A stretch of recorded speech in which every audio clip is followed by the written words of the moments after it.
নমস্কার দাবাপ্রেমী বন্ধুরা, Olympus chess একাডেমিতে তোমাদের স্বাগত।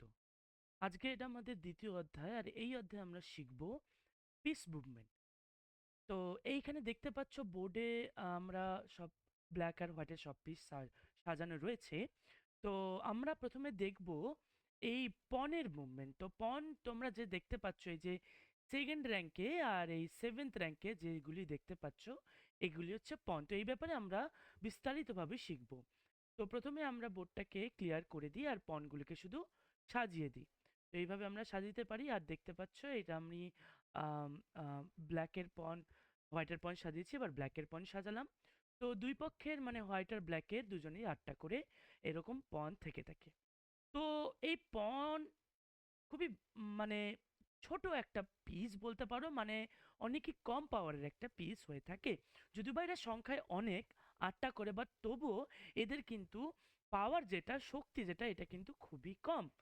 তো আমরা একটু প্রথমে পনের যে বিস্তারিত যে ডেসক্রিপশন যেটা রয়েছে বিষয়টা, এটা আমরা একটা চার্টের মাধ্যমে ফলো করব। তো এই যে দেখতে পাচ্ছ তোমাদের সামনে এই চার্টটা দেখা যাচ্ছে, এটা কিন্তু পণকে বোঝাচ্ছে।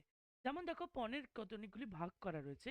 তো প্রথমে পণের যেটা আমরা পড়ছি সেটা হচ্ছে সিম্বল। আমি এটা একটু অন করে নিই। হ্যাঁ, এটা হচ্ছে সিম্বল। সিম্বল মানে পণের কোনো কিন্তু সাইন হয় না। পণ যে স্কোয়ারে থাকে সেই স্কোয়ারের নামেই সেই পণটার নাম হয়ে থাকে। তো এই মুভমেন্টটা হচ্ছে আমরা সেই দেখবো মুভমেন্টটা পণ কিরমভাবে যাবে। পণের কিছু স্পেশাল মুভও আছে, পণের কি উইকনেস হতে পারে, ভ্যালু কি হতে পারে, তার পণটা কোথায় শুরু হচ্ছে, যেমন আমরা দেখেছি অলরেডি সেকেন্ড র্যাঙ্ক আর সেভেন্থ র্যাঙ্কে। আর এদের কি রুল হতে পারে, মানে এদের কমন কি ডেভেলপমেন্ট হয়, মানে এরা কি অ্যাক্টিভিটি নিয়ে আসে। তো এইটা তোমরা একটু সেভ করে নাও। এই এই পিকচারটা এটা তোমাদের সুবিধা করবে, সুবিধা দেবে পরবর্তী সময়। তো আমরা শুরু করি প্রথমে পন মুভমেন্ট থেকে। ঠিক আছে, তো পন মুভমেন্টে আমরা একটা পণই নিয়ে নিলাম। তো এই মনে রাখো যে পণ যেটা রয়েছে না, এইটা কিন্তু সর্বদা আগেই যায়। ঠিক আছে, সর্বদা সামনেই গিয়ে থাকে। তো এইটা যখন ইনিশিয়াল স্কোয়ারে থাকে, মানে যখন শুরু হয়, তখন হয় একটা মুভ যাবে, মানে একটা স্কোয়ার আগে যাবে, নতুবা চাইলে তোমরা দুটো স্কোয়ারও কিন্তু আগে যেতে পারো। তো যখন তোমরা এখানে দুটো স্কোয়ার আগে যাবে প্রথম থেকে, তারপরে কিন্তু একটা করে দিতে পারবে, তখন কিন্তু দুটো করে হবে না। কিন্তু চাইলে তুমি প্রথমে একটা বা দুটো দিতে পারো। আচ্ছা, তো তো পণ কিন্তু কখনোই ডান দিকে বাদিকে কিন্তু যাবে না। ঠিক আছে, বা নিচেও আসবে না, শুধুমাত্র সামনের দিকে কিন্তু এগোবে। এটা কিন্তু মনে রেখো, ভুল করো না। পণ শুধুমাত্র সামনের দিকে এগোয়। তো এখন কথা হচ্ছে, পণ যখন শুধু সামনের দিকে এগোয়, তখন ও প্রতিপক্ষের মানে অপোনেন্টের পিসকে কিরমভাবে ক্যাপচার করে। তো আমি ধরে নিলাম আমি একটা পণ বসিয়ে দিলাম আমার সামনে। ঠিক আছে, ব্ল্যাক হচ্ছে আমার প্রতিপক্ষের পণ, আমার অপোনেন্টস পণ। তো এখন কথা হচ্ছে, তাহলে কি এই হোয়াইট পণটা ব্ল্যাক পণকে ক্যাপচার করবে? আসলে না, ব্ল্যাক পনকে হোয়াইট পন কিন্তু ব্ল্যাক পনকে ক্যাপচার করবে না। মানে কারণ ও পন কিন্তু কখনো সামনাসামনি ক্যাপচার করতে পারে না। ঠিক আছে, ও তার মানে কিন্তু এখানে স্টাক হয়ে গেছে, মানে এখানে থেমে গেছে। ও তখনই ক্যাপচার করতে পারবে যখন পন এইরকম কোনাকুনি অবস্থায় থাকবে। ঠিক আছে, একটা ডায়াগোনাল, ওয়ান স্কোয়ার ডায়াগোনাল কিন্তু এই কোনাকুনি যখন থাকবে, তখনই কিন্তু এই পনটা হয় এই দিকের পনটা ক্যাপচার করতে পারবে, নতুবা এই F4 এর পনটা ক্যাপচার করতে পারবে। ঠিক আছে, পেছনের সামনে কিন্তু কখনো পন যাবে না এবং ক্যাপচার করবে না। তাহলে আমরা যদি সামনে এরকম তিনটে পন রেখে দিই, তাহলে তোমরা নিশ্চয়ই বুঝতে পারছো এই পনটা কিন্তু হয় এই দুটো পনের যে কোনো একটা পনকে ক্যাপচার করতে পারবে, নতুবা এই পনটা কিন্তু সামনে যেতে পারবে না। ঠিক আছে, তো এটা হচ্ছে পণ কিরমভাবে যায় আর পণের মুভমেন্ট কি। আচ্ছা, তো এবার চলে আসি যখন পণ নিজের নিজের যেটা ইনিশিয়াল স্কোয়ার যেখান থেকে ও যাত্রা শুরু করে, তো শেষ অবধি গেলে কি হয়।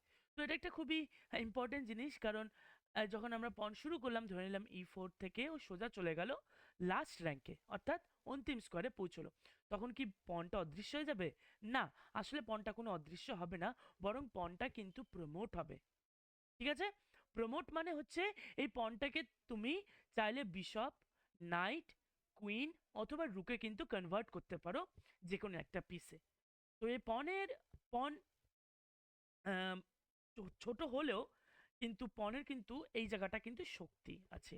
মানে পণ যদি তুমি শেষ র্যাঙ্কে পৌঁছে দিতে পারো, ও কিন্তু যে কোনো একটা শক্তিতে মানে পিসে কিন্তু ও কনভার্ট হতে পারে। আচ্ছা, পন যদি তোমার কুইনে কনভার্ট করো তাহলে কিন্তু সেটাকে প্রমোশন বলা হবে, নোট করে নাও, সেটাকে বলা হবে প্রমোশন। আর পনের বদলে কুইনের বদলে তুমি যদি রুক অথবা বিশপ অথবা নাইট যে কোনো একটাতে কনভার্ট করো তাহলে সেটাকে বলা হবে আন্ডার প্রমোশন। ঠিক আছে, দুটো জিনিস, প্রমোশন, আন্ডার প্রমোশন। প্রমোশন হলে পন যখন কুইনে কনভার্ট হয়, আর আন্ডার প্রমোশন যখন পন রুক বিশপ বা নাইটে কনভার্ট হয়। তো পরিস্থিতি বিশেষে এবং অ্যাকর্ডিং টু দ্য পজিশনে আমরা সেই প্রমোশন বা আন্ডার প্রমোশন করে থাকি। আর আমরা চার্টেই দেখেছি যে পনের ভ্যালু কিন্তু 1 হয়ে থাকে, ওকে, 1 পয়েন্ট হয়ে থাকে।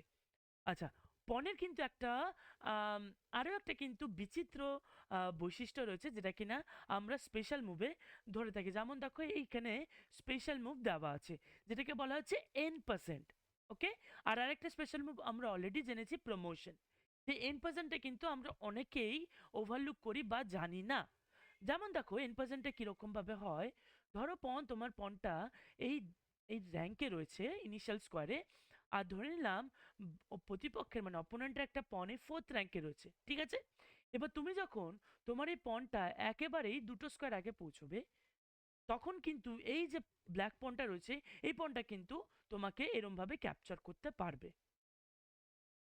এইটাকে বলা হয় কিন্তু n% ক্যাপচার। সিমিলারলি এই পনটা যদি ডান দিকেও থাকে তাহলেও যখন তুমি এই পনটাকে দুটো স্কোয়ার আগে পৌঁছাবে তখনও কিন্তু এই ব্ল্যাক পনটা তোমার এই পনটাকে ক্যাপচার করে ফেলতে পারবে। তো এটা মনে রেখো। অর্থাৎ এটা ব্ল্যাক পয়েন্ট যদি ডান দিক বা বাঁ দিক যেদিকেই থাকুক, ও তুমি যদি তখন দুটো স্কোয়ার আগে যাবে ও কিন্তু ক্যাপচার করে দিতে পারবে যে কোনো একটা পন দিয়ে। তো এর মধ্যে কিছু রুল আছে, সেই রুলটা তোমরা নোট করে নাও। তো প্রথম রুল হচ্ছে যদি পন একটা করে স্কোয়ার আগে গিয়ে থাকে তাহলে কিন্তু এই ক্যাপচারটা হবে না। অর্থাৎ এখানে কিন্তু পনকে একেবারেই দুটো স্কোয়ার আগে যেতে হবে, তবেই কিন্তু ব্ল্যাক পনটা তো আমাদের এই হোয়াইট পনকে ক্যাপচার করতে পারবে। আচ্ছা, দ্বিতীয়ত হচ্ছে তুমি তুমি পুশ করলে পনটা কিন্তু ব্ল্যাক ডিসাইড করলো এই মুভে না পরবর্তী মুভে আমি এই হোয়াইট পানিকে ক্যাপচার করব, কিন্তু ব্ল্যাক কিন্তু এই পনটাকে কিন্তু আর ক্যাপচার করতে পারবে না। অর্থাৎ ব্ল্যাককে যদি ক্যাপচার করতে হয় ব্ল্যাককে কিন্তু রাইট অন দ্যাট মুভমেন্ট মানে সেই মুহূর্তে ক্যাপচার করতে হবে। ঠিক আছে, এই দুটো পয়েন্ট কিন্তু নোট করে নাও। আর এটা অনেকেই কিন্তু জানে না কেন এটা একটা স্পেশাল মুভের মধ্যে পড়ে। তো আশা করি তোমরা ভেবা চাকা খাবে না, তোমরা জেনে গেলে যে পনের স্পেশাল মুভ কি কি। একটা হচ্ছে প্রমোশন, আন্ডার প্রমোশন, আর একটা হচ্ছে এই n%। তো এটাই হচ্ছে পনের আহ, বৈশিষ্ট্য, আর কিছুই নেই। পন কিরমভাবে মুভমেন্ট করে আর কিরমভাবে ক্যাপচার করে আমরা জেনে নিলাম। তোমাদের 8টা পন আছে, তোমরা 8টা পনকে কিন্তু খুবই কেয়ারফুলি তোমরা ঠিক মতন মুভ করবে বোর্ডে, ঠিক আছে? আর এইটা তোমরা স্ক্রিনশট তোমরা তুলে নাও, কারণ এই স্ক্রিনশটটা কিন্তু তোমরা পরবর্তী সময় তোমরা বুঝতে পারবে। ঠিক আছে, তো আজ এই ভিডিওটি এই পর্যন্তই থাকলো। আশা করি তোমরা পন সম্বন্ধে বুঝে গেলে। পরবর্তী অধ্যায় তোমরা কিন্তু মিস করো না, ঠিক আছে? বাই।